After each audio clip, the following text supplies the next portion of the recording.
여러분 안녕하세요. 정성 전사입니다. 오늘 함께 보실 말씀은 여호수아 17장 14절부터 18절까지 말씀입니다.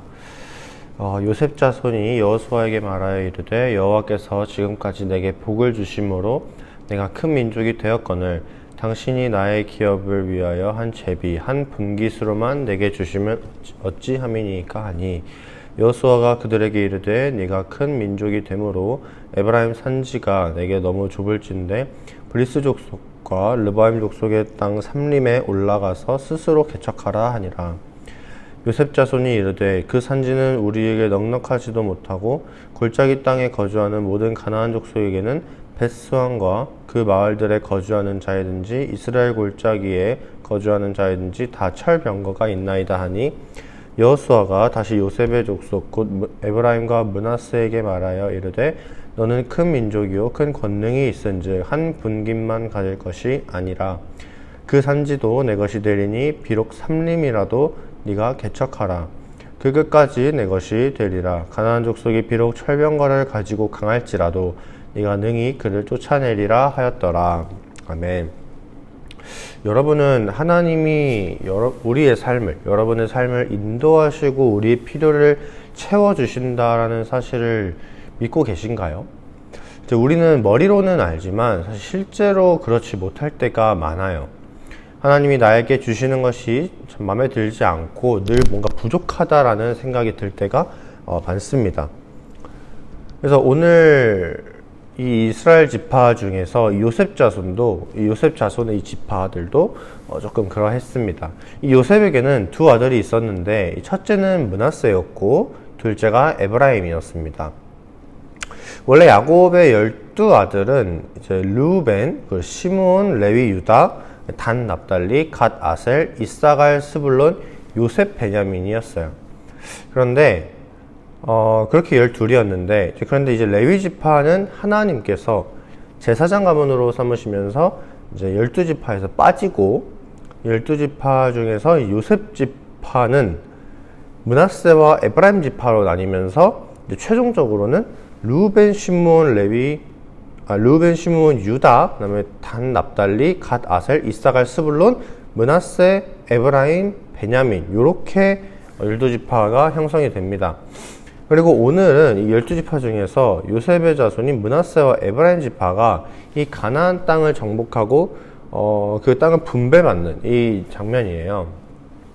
16장부터 17장까지가 이제 그 내용인데, 근데 이들은 두 지파인데 하나의 분깃만 받습니다. 하나의 목만 받는다는 얘기예요.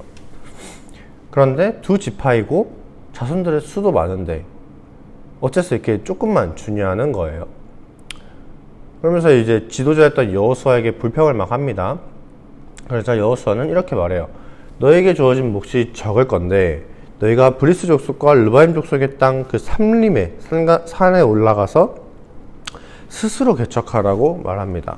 어떻게 보면 참 책임감 없어 보이기도 하고 남일이라고 쉽게 말하는 것처럼 보이기도 합니다.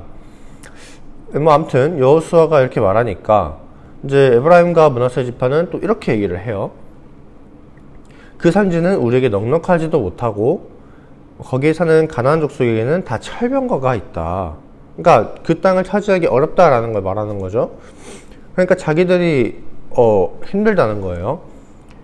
그런데 이 가나안 족속들은 이 에브라임 지파와 므낫세 지파가 땅을 분배받았을 때 다 내쫓지 않았기 때문에 이 남아있던 사람들이었어요. 그러니까 결국 자기들이 내쫓지 못한 것에 대해서 지금 그 일로 하여금 걸림돌이 되고 있다는 얘기입니다. 그리고 여호수아는 이렇게 얘기해요. 너는 큰 민족이고 큰 권능이 있으니 한 분깃만, 그러니까 한 목만 가질 것이 아니라 그 산지도 너희 것이 될 것이기 때문에 스스로 개척해라 라고 얘기를 합니다. 그렇게 하면 끝까지 그 땅 끝까지 다 너희 것이 될 것이고 아무리 가나안 족속이라도 아무리 그 가나안 족속에 철병거가 있을지라도 너희가 그들을 능히 쫓아낼 수 있다. 무슨 말입니까? 너희가 아무리 두려워하는 그 가나안 족속이 있고 그 지역이 넉넉하게 보이지 않을지라도 너에게는 큰 권능이 있으니 너희가 개척하려고 한다면 그 모든 지역이 너희 것이 되고 너희가 두려워하는 그 가나안 족속도 물러갈 것이다 라고 얘기를 하는 거죠. 그렇다면 이 에브라임 지파, 므낫세 지파에게 있는 권능이 뭐냐는 말이에요. 뭘까요? 바로 하나님의 함께 하심이었습니다. 하나님이 이스라엘 지파들과 함께 하시죠. 그렇기 때문에 하나님이 이들에게 땅을 줄 것이다 라고 약속을 하셨으면 그 땅은 이스라엘 것이 돼요. 그래서 이들은 그 약속을 믿고 하나님의 능력을 믿고 여호수아의 말대로 그 땅을 개척하고 넓혀나가면 됐던 거예요.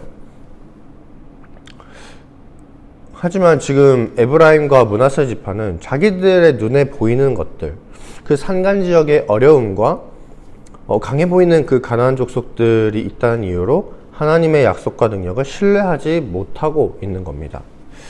이 저와 여러분들은 어떤가요? 이 하나님께서 우리와 함께 하신다는 사실을 온전히 신뢰하지 못할 때가 많지는 않나요?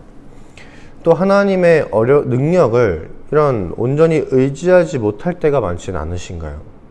이 당장 내 눈앞에 보이는 어려움 앞에서 내가 계산해 봤을 때 어려워 보이는 그 문제들 앞에서 우리는 그저 불평만 하고 있지는 않나요? 하지만 우리는 여호수아의 말처럼 이 스스로 개척해 나가야 할 필요가 있어요. 우리가 하나님을 믿는다고 해서 우리가 아무것도 안 하는데 하나님이 우리에게 그냥 주시는 것은 사실 없습니다. 우리는 우리의 몫이 분명히 있어요. 신앙생활함에 있어서 우리의 몫이 분명히 있습니다. 바로 하나님을 신뢰하면서 내 시선에 어려워 보이는 것들을 뚫고 나아가는, 그게 바로 우리의 몫이에요. 에브라임과 므낫세 지파가 그 지역을 개척해 나갔으면 한 분깃이 아니라 더 많은 지역과 더 많은 자원과 더 풍요를 누릴 수 있겠죠. 우리도 하나님의 능력을 의지해서 이 어려움들을 이겨내고 그 영역을 개척해 나갈 때, 그 영역을 뚫어낼 때 우리는 하나님이 약속하신 더 많고 더 큰 복을 누릴 수 있게 됩니다. 이런 모든 성도님들이 되시기를 소망합니다. 그래서 오늘 함께 기도하셨으면 좋겠는 것은 이제 하나님의 약속과 그 약속을 이루시는 능력을 믿고 의지하는 겁니다. 두 번째로는 내 눈앞에 보이는 그 어려움들을 개척해 나갈 때 이 강하고 담대한 마음을 위해서 오늘 함께 기도하셨으면 좋겠습니다. 함께 기도하겠습니다. 사랑이 많으신 하나님 아버지, 오늘 여호수아의 이 기록을 통하여서